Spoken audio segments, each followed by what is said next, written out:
ये है फूलों का बहुत सुंदर सा गुलदस्ता। तो इसको ले जा रही हूँ मैं, कैंची से काट के ले जा रही हूँ पॉट में रखने के लिए। और अभी बताती हूँ किस तरह का है।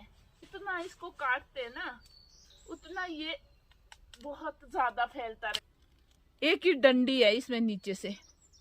अब इसको पॉट में रखूंगी अंदर। एक डंडी में इतने सारे फूल। और जो मैंने इसकी टहनी काटी है अभी इसमें बहुत सारे फैलेंगे, शाखाएं फैलेगी और फिर इसी तरह के बहुत सुंदर सुंदर गुलदस्ते बनते हैं। ये ऐसे ही रहता है और जो ये खिला नहीं है ये भी वहीं खिल जाएगा। कितना सुंदर फूल है ये। एक टहनी में पूरा गुच्छा है।